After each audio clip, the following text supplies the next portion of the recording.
ಎಲ್ರಿಗೂ ನಮಸ್ಕಾರ. ಇವತ್ತು ವರಮಹಾಲಕ್ಷ್ಮಿ ಅಮ್ಮನವ್ರಿಗೆ ಮತ್ತೊಂದು ವಿಧಾನದಲ್ಲಿ ಸೀರೆನ ಉಡ್ಸೋದನ್ನು ತೋರಿಸ್ತಾ ಇದ್ದೀನಿ.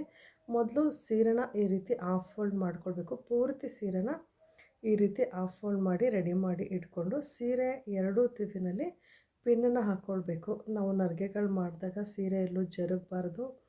ಒಂದು ನರಿಗೆ ಉದ್ದ, ಒಂದು ನರಿಗೆ ಚಿಕ್ಕದು ಹಾಗಾಗಬಾರ್ದು, ಮೇಲೆ ಕೆಳಗೆ ಆಗಬಾರ್ದು. ಅಂದರೆ ಸೀರೆ ಎರಡೂ ತುದಿನಲ್ಲಿ ಈ ರೀತಿ ಪಿನ್ ಹಾಕ್ಕೊಂಡು ನರಿಗೆಗಳನ್ನ ಮಾಡೋದಕ್ಕೆ ಸ್ಟಾರ್ಟ್ ಮಾಡ್ಕೊಳ್ಬೇಕು. ನೋಡಿ, ಸೀರೆನ ನಾವು ಯಾವ ರೀತಿ ನರಿಗೆ ಮಾಡ್ಕೊಳ್ತೀವಿ ಸೀರೆನ ಉಟ್ಕೊಳ್ಬೇಕಾದ್ರೆ, ಅದೇ ರೀತಿ ಪೂರ್ತಿ ಸೀರೆನ ಹಾಫ್ ಫೋಲ್ಡ್ ಮಾಡಿಕೊಂಡು ಪಿನ್ ಹಾಕ್ಕೊಂಡು ನಂತರ ಈ ರೀತಿ ನರಿಗೆಗಳನ್ನ ಮಾಡ್ಕೊಳ್ಬೇಕು.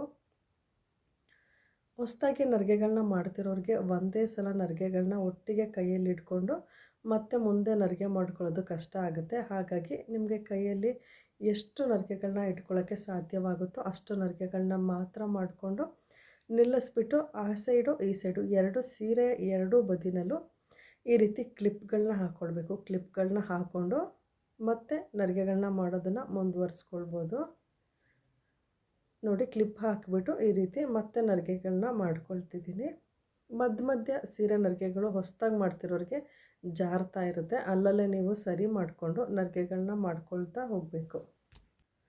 ಒಂದು 5-6 ನರಿಗೆಗಳು ಕಂಪ್ಲೀಟ್ ಆಗ್ತಿದ್ದಂಗೆ ಮತ್ತೆ ಕ್ಲಿಪ್ಪನ್ನು ತೆಗೆದು ಮೊದಲು ನರಿಗೆ ಮಾಡಿ ಕ್ಲಿಪ್ ಹಾಕಿರ್ತಾರಲ್ವ ಅದಕ್ಕೆ ಹೊಸದಾಗಿ ನರಿಗೆಗಳನ್ನ ಮಾಡ್ತಿರಲ್ವ ಅದಕ್ಕೆ ಜೋಡಿಸ್ಕೊಳ್ಬೇಕು.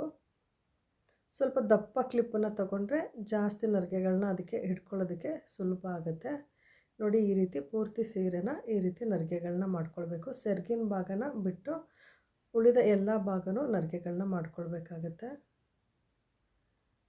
ನೋಡಿ, ಇದು ಸೆರ್ಗಿನ ಭಾಗ. ಸೆರ್ಗಿನ ಭಾಗದಲ್ಲಿ ಈ ರೀತಿ ನರಿಗೆಗಳನ್ನ ಮಾಡ್ಕೊಳ್ಬೇಕು. ನೋಡಿ, ಸಣ್ಣದಾಗಿ ನರಿಗೆ ಮಾಡಿ ನಾವು ಹೇಗೆ ಸೆರ್ಗಿಗೆ ಪಿನ್ ಹಾಕ್ಕೊಳ್ತೀವಲ್ವ ಚಿಕ್ಕದಾಗಿ ನರಿಗೆ ಮಾಡಿಕೊಂಡು ಅದೇ ರೀತಿ ಸೆರ್ಗಿನ ಭಾಗನ ಈ ರೀತಿ ನರಿಗೆಗಳನ್ನ ಮಾಡಿಕೊಂಡು ಪಿನ್ ಹಾಕ್ಕೊಳ್ಬೇಕು. ಅಲ್ಲಲ್ಲಿ ಒಂದು 2-3 ಪಿನ್ನನ್ನು ಹಾಕ್ಕೊಂಡ್ರೆ ನರಿಗೆ ಅಮ್ಮನವ್ರಿಗೆ ಓಡಿಸ್ಬೇಕಾದ್ರೆ ಸುಲಭ ಆಗುತ್ತೆ. ಸೆರ್ಗಿನ ಭಾಗದ ನರಿಗೆ ಜರುಗೋದಿಲ್ಲ. ನೋಡಿ, ಈ ರೀತಿ ಕೈಯಲ್ಲೇ ಸ್ಟ್ರೈಟ್ ಮಾಡಿಕೊಂಡು ಒಂದು 2-3 ಕಡೆ ಅಲ್ಲಲ್ಲಿ ಪಿನ್ನನ್ನು ಹಾಕ್ಕೊಳ್ತಿದ್ದೀನಿ. ತುಂಬ ಸಣ್ಣಗೇನು ಮಾಡ್ಕೊಳ್ತಿಲ್ಲ, ಬಾರ್ಡ್ರಿಗಿಂತ ಸ್ವಲ್ಪ ಅಗಲವಾಗಿ ನರಿಗೆ ಮಾಡ್ಕೊಂಡಿದ್ದೀನಿ. ನೋಡಿ, ಈ ರೀತಿ ಪಿನ್ನನ್ನು ಮಾಡಿಕೊಂಡು ಪೂರ್ತಿ ಒಂದು 3/4 ಭಾಗ ನಾವು ಉಡ್ಕೊಳ್ತೀವಲ್ವ ಸೀರೆ ನರಿಗೆ ಆ ರೀತಿ ಮಾಡ್ಕೊಂಡಿದ್ದೀನಿ. ಇನ್ನು ಉಳಿದ ಸೆರ್ಗಿನ ಭಾಗನ ಈ ರೀತಿ ನಾವು ಸೆರ್ಗಿನ ಭಾಗ ನರಿಗೆ ಮಾಡ್ಕೊಳ್ತೀವಲ್ವ ಅದೇ ರೀತಿ ನರಿಗೆಗಳನ್ನ ಮಾಡಿ ರೆಡಿ ಮಾಡಿ ಇಟ್ಕೊಂಡು ನಂತರ ಒಂದು ಟೇಬಲ್ ಮೇಲೆ ಅಮ್ಮನವ್ರಿಗೆ ಕೂರಿಸ್ಕೊಳ್ಳೋದಕ್ಕೆ ಒಂದು ಪೀಠ ಇಟ್ಕೊಂಡಿದ್ದೀನಿ. ಅದ್ರ ಮೇಲೆ ಒಂದು ಸ್ಟೀಲ್ ಬಾಕ್ಸ್ ಇಟ್ಕೊಂಡಿದ್ದೀನಿ. ಬಾಕ್ಸ್ ಇದು ಹೈಟಿಗೆ ಸಪೋರ್ಟಿಗಷ್ಟೇ. ಇದ್ರ ಮೇಲೆ ಮತ್ತೆ ನಾನು ಬಿಂದಿಗೆನ ಇಟ್ಟು ಸೀರೆ ಉಡಿಸ್ತಾ ಇದ್ದೀನಿ. ಈ ರೀತಿ ಒಂದು ಬಾಕ್ಸ್ ಇಟ್ಕೊಂಡು ಈ ಬಾಕ್ಸು ಮತ್ತು ಪೀಠ ಇರುತ್ತಲ್ವ ಅದಕ್ಕೆ ಉದ್ದಕ್ಕೆ ತಕ್ಕನಾಗಿ ನೀವು ನರಿಗೆಗಳನ್ನ ಬಿಟ್ಕೊಂಡು ಉಳಿದಿರೋಂತಹ ಭಾಗನ ಬಾಕ್ಸಿನ ಒಳಗಡೆ ಹಾಕ್ಕೊಳ್ಬೇಕು. ನೋಡಿ, ಸೀರೆಯ 3/4 ಭಾಗ ಹೊರಗಡೆ ಬಿಟ್ಟು 1/4 ಭಾಗದಷ್ಟು ಬಾಕ್ಸ್ ಒಳಗಡೆ ಹಾಕ್ಕೊಳ್ತಿದ್ದೀನಿ. ಬಾಕ್ಸ್ ಒಳಗಡೆ ಹಾಕ್ಕೊಂಡ್ಮೇಲೆ ನಿಧಾನಕ್ಕೆ ನೀವು ಸೀರೆ ನರಿಗೆ ಜೋಡಿಸಿರ್ತೀರಲ್ವ ಆ ಕ್ಲಿಪ್ಪನ್ನು ಬಿಚ್ಚಿ ಒಳಗಡೆ ಸೇರಿಕೊಂಡಿರೋಂತಹ ನರಿಗೆಗಳನ್ನೆಲ್ಲ ತೆಗೆದು ಈ ರೀತಿ ನಿಧಾನಕ್ಕೆ ಜೋಡಿಸ್ಕೊಳ್ತಾ ಬರಬೇಕು. ನೋಡಿ, ನಿಧಾನಕ್ಕೆ ಎರಡೂ ಸೈಡು ಜೋಡಿಸ್ಕೊಂಡ್ರೆ ಈ ರೀತಿ ನರಿಗೆಗಳು ಕೂತ್ಕೊಳ್ಳುತ್ತೆ.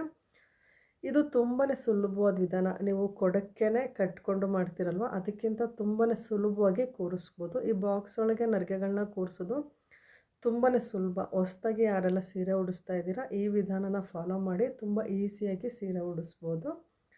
ಬಾಕ್ಸ್ ಮೇಲೆ ನರಿಗೆಗಳನ್ನೆಲ್ಲ ಕೂರಿಸ್ಕೊಂಡ್ಮೇಲೆ ಅದ್ರ ಮೇಲೆ ತಟ್ಟೆಗೆ ಅಕ್ಕಿ ಇಟ್ಬಿಟ್ಟು ಅಕ್ಕಿ ಮೇಲೆ ಒಂದು ಬಿಂದಿಗೆ ಇಟ್ಕೊಂಡಿದ್ದೀನಿ. ಒಂದು ಬಿಂದಿಗೆ ಕಂಠಕ್ಕೆ ಒಂದು ಕೋಲ್ ಕಟ್ಕೊಂಡು ಬಿಂದಿಗೆ ಒಳಗಡೆ ನೀರು ಇಲ್ಲ ಅಕ್ಕಿನ ತುಂಬಿಸ್ಕೊಳ್ಬೋದು. ಬಿಂದಿಗೆ ಕವರ್ ಮಾಡ್ಕೊಳ್ಳೋದಕ್ಕೆ ಸೀರೆ ಇರುತ್ತಲ್ವ ಅದೇ ಕಲರ್ಗೆ ಮ್ಯಾಚ್ ಆಗೋ ರೀತಿ ಒಂದು ಬ್ಲೌಸ್ ಪೀಸ್ ಕಟ್ಕೊಂಡಿದ್ದೀನಿ.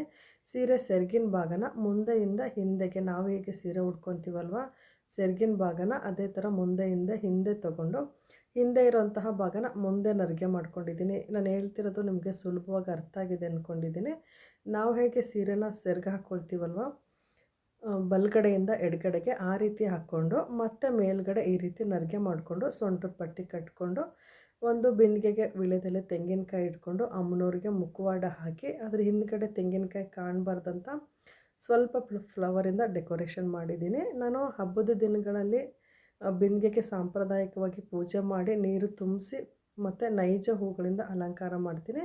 ಇದು ವಿಡಿಯೋಗೋಸ್ಕರ ಅಂತ ಮಾಡಿದ್ದು. ವಿಡಿಯೋ ಇಷ್ಟ ಆದರೆ ಲೈಕ್ ಮಾಡಿ, ಶೇರ್ ಮಾಡಿ. Thank you.